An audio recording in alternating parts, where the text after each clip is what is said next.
வணக்கம். அனைத்திந்திய அண்ணா திராவிட முன்னேற்றக் கழகத்தின் ராணிப்பேட்டை கிழக்கு மாவட்ட செயலாளர், அரக்கோண சட்டமன்ற உறுப்பினர் சு. ரவி அவர்களுடைய ஆலோசனைப்படி சோளிங்கர் மேற்கு ஒன்றிய செயலாளர் பெல் கார்த்திகேயன் தலைமையில் இன்று வேலூரில் நடைபெறுகின்ற லட்சிய மாநாட்டிற்கு 2026ஆம் ஆண்டு புரட்சித் தமிழர் ஐயா எடப்பாடியார் முதல்வராக வருவதற்காக இன்று வேலூரில் லட்சிய மாநாடு நடைபெறுகிறது.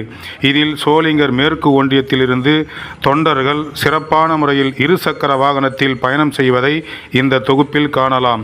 இதில் மாணவர் அணியைச் சார்ந்தவர்கள், மீனவர் அணியைச் சார்ந்தவர்கள், இளைஞர் அணியைச் சார்ந்தவர்கள் மற்றும் அனைத்திந்திய அண்ணா திராவிட முன்னேற்ற கழகத்தில் உள்ள அனைத்து நிலை பொறுப்பாளர், குறிப்பாக தொண்டர்கள் ஏராளமானோர் கலந்து கொண்டு இந்த இருசக்கர வாகனத்தில் பயணிப்பதை பார்க்கலாம்.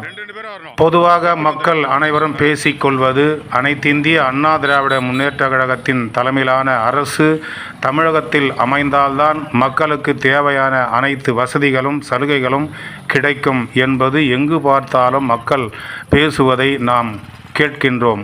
அந்த வகையில் 2026ஆம் ஆண்டு நடைபெறவுள்ள சட்டசபை தேர்தலில் அனைத்திந்திய அண்ணா திராவிட முன்னேற்ற கழகத்தின் தலைமையிலான புரட்சித் தமிழர் ஐயா எடப்பாடியார் முதல்வராக அமருவது உறுதி உறுதி உறுதி என்று ஆங்காங்கே பொதுமக்கள் இப்பொழுது இரட்டை இலை சின்னத்திற்கு வாக்களிக்க தயாராகிவிட்டார்கள் என்பது நன்றாக தெரிகிறது.